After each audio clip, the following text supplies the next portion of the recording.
तो नमस्कार दोस्तों, स्वागत है आपका हमारे चैनल पर। बात करेंगे आज दो महत्वपूर्ण न्यूज़ पर। जैसा कि आप देख रहे हैं कि अभी अभी एजीटीए का नोटिफिकेशन जारी हो गया। कुछ देर पहले ही नोटिफिकेशन जारी हुआ है, तो हम चर्चा करेंगे एजीटीए की भर्ती पर। आप जान रहे हैं कि एजीटीए की एक भर्ती पहले से चल रही है, जिसका अभी फाइनल रिजल्ट नहीं आया है। उसकी डिग्री वर्तमान समय में चल रही है। तो जो एजीटीए की नई वैकेंसी आई है, तो वो 2759 पदों पर विज्ञापन जारी किया गया। उसकी महत्वपूर्ण तिथियों की हम बात करेंगे तो विज्ञापन के प्रकाशन की तिथि 24/3/2026 अर्थात आज के दिन ये विज्ञापन जारी कर दिया गया है 24 मार्च को।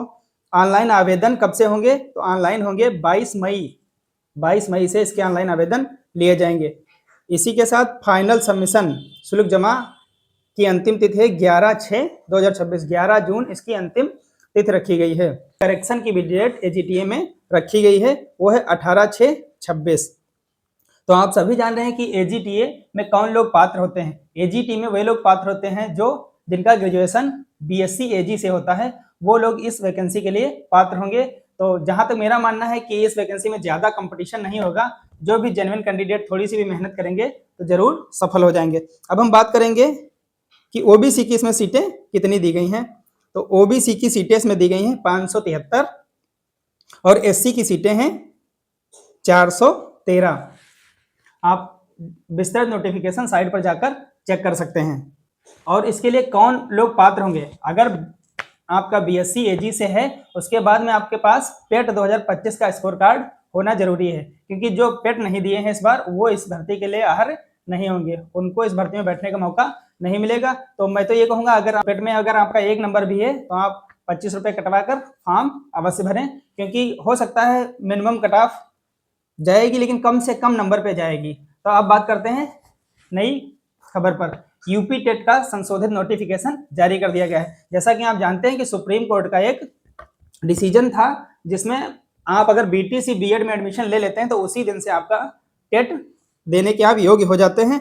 तो अभी अभी एक शिक्षा सेवा चयन आयोग ने नोटिस जारी कर दिया गया है। उस नोटिस में क्या लिखा है हम आपको बताते हैं।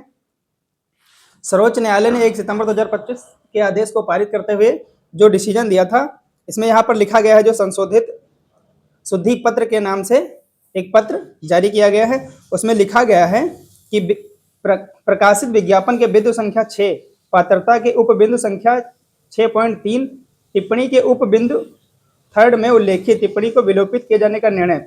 अर्थात कहने का मतलब यह है, जो पहले संपूर्ण विज्ञापन जारी किया गया था, संपूर्ण विज्ञापन में विस्तृत विज्ञापन में दिया गया था, जो बिंदु संख्या 6 थे, बिंदु संख्या 6 के 3 में दिया गया था कि 1 to 5 के लिए बीएड मान्य है। यानी अब यहाँ पर लिख दिया गया है कि इसको विलोपित माना जाए, अर्थात बीएड को यहाँ से 1 to 5 से बाहर करने का जो है इसमें संशोधित कर दिया गया है। दूसरा संशोधन इसमें यह है कि जो लोग भी, अब आप यहाँ पर बिंदु संख्या 6 के 1 और 2 में देखेंगे कि जो लोग अंतिम वर्ष में थे, सिर्फ उन्हीं के लिए टेट में फॉर्म भरने के लिए अप्लाई के लिए मांगा गया था, लेकिन ऐसा कुछ नहीं है, फिर से संशोधित कर दिया गया है। यहाँ पर लिखा है 6.1 और 6.2 के अंतिम वर्ष में शामिल होने के स्थान पर प्रविष्ट अध्ययनरत पढ़ा जाए। यानी जो पहले अंतिम वर्ष लिखा था उसको अब केवल अध्ययनरत पढ़ा जाएगा। साथियों, सीधे शब्दों में कहने का मतलब ये है कि जिन लोगों ने भी बीएड बीटीएस में एडमिशन ले लिया है, तो 1 to 5 में अगर आपने एडमिशन ले लिया है तो आज से ही आप यूपी टेट का फॉर्म भर सकते हैं। और बीएड वाले 6 to 8 में अगर एडमिशन आपने ले लिया है तो आज से ही आप 6 to 8 का टेट का फॉर्म भर सकते हैं। तो धन्यवाद साथियों, ऐसे ही महत्वपूर्ण जानकारी के लिए शिक्षा संबंधी हमारे चैनल के साथ जुड़ें। आप सभी का अपना धन्यवाद।